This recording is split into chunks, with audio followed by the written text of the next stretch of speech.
An important aspect here to add is also such companies shall not be required to pay any minimum alternative tax. No MAT on them. No MAT will be applicable on them. So this is the first.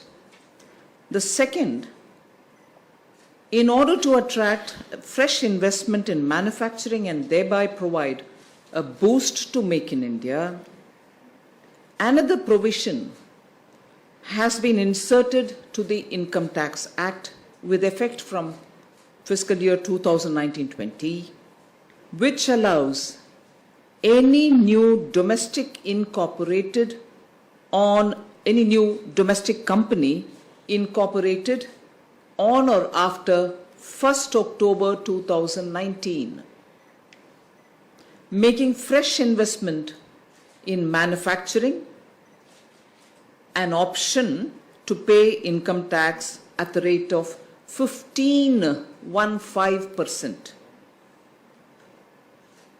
This benefit is available to companies which do not avail any exemptions or incentives and commences their production on or before 31st March 2023. So they should commence production on or before 31st March 2023. So new companies which are getting incorporated 1st October 2019 or after, which also commences its production on or before 2023, 31st March, can avail of this at 15% rate. The effective tax rate for these companies shall be 17.01%, inclusive of all surcharge and cess. Again, in this case too, also, such companies shall not be required to pay any MAT. I move to the third. The effective tax rate for these companies shall be 17.01%, inclusive of all surcharge and cess. 17.01%. And also again, such companies shall not be required to pay any MAT. I move to the third. A company which does not opt for the concessional tax regime and avails the tax exemption or the incentives shall continue to pay tax at the pre-amended rate. However, these companies can opt for the concessional tax regime after expiry of their tax holiday or exemption period. So if they are already enjoying some exemptions and also some tax holidays, and if they would want to continue in that, they have a choice to do so.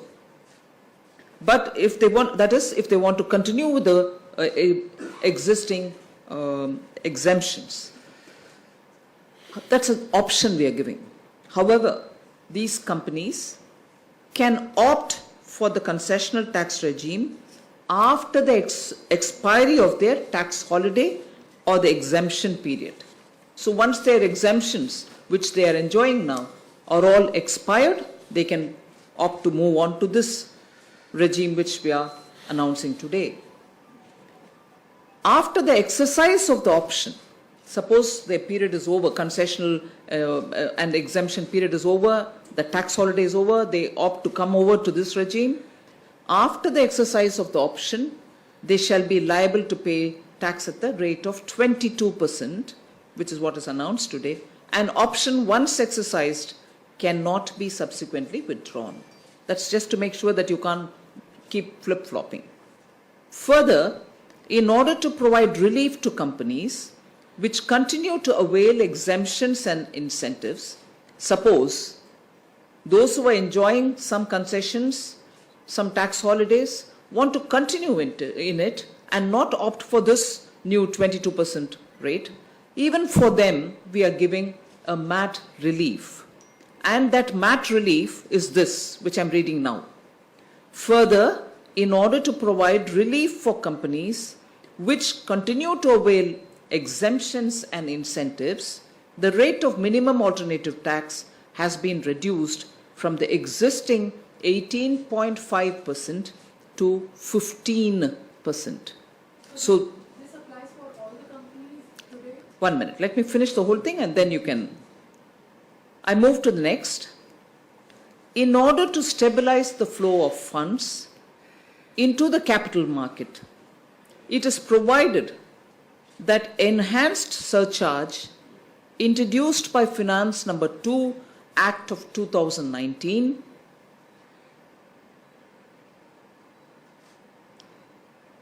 I'll read it again.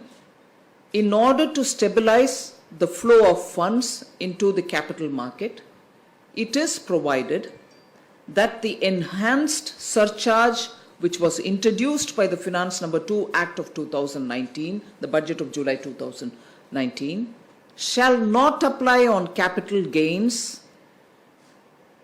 The enhanced surcharge shall not apply on capital gains arising on sale of equity share in a company or a unit of a equity-oriented fund or a unit of a business trust liable for securities transaction tax in the hands of an individual, HUF, AOP, BOI and AJP.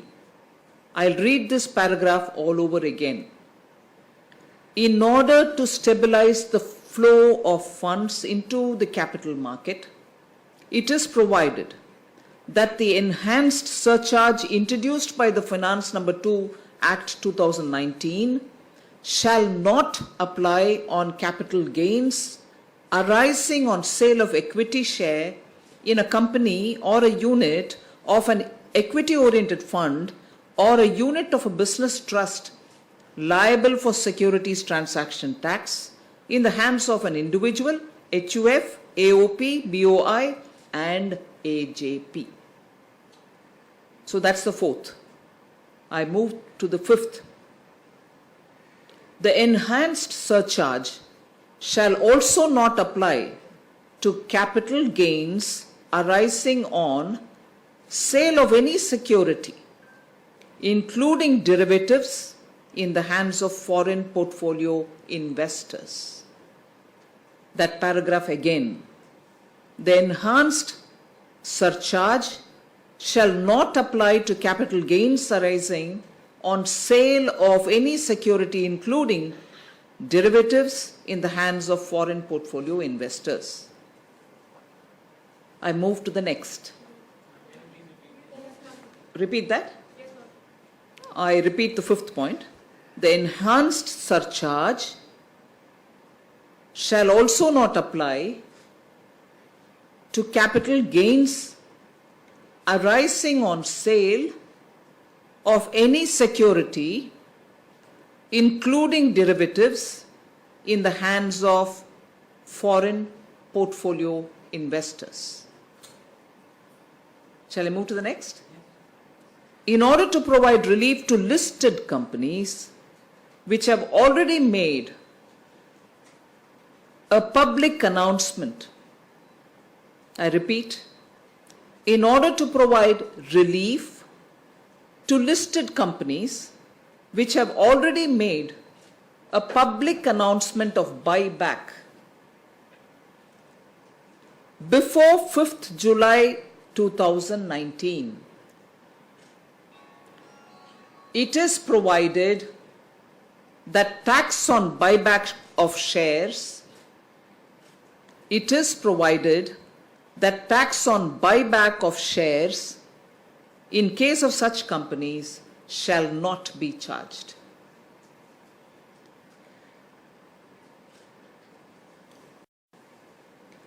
The government has also decided to expand the scope of CSR 2% spending, the CSR 2% spending. Now, CSR 2% fund can be spent on incubators funded by central or state governments or any agency or public sector undertakings of central and state governments,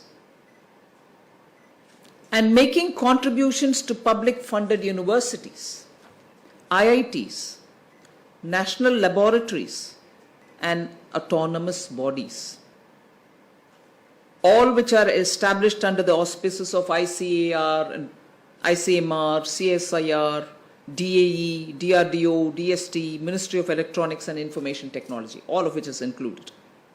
Engaged in conducting science, research in science, technology, engineering, medicine aimed at promoting SDGs. So that is something which comes out of the CSR, the Companies Act, but others were all related to income tax. So the ordinance will not include this CSR bit, but I've just put that in here also so that it all comes in one place. The last and the most important line which you will be interested in knowing is the total revenue foregone. Right? The total revenue foregone. You want to know it or shall I skip it? The total revenue foregone for the reduction in corporate tax rate and other reliefs is estimated 1,45,000 crores per year.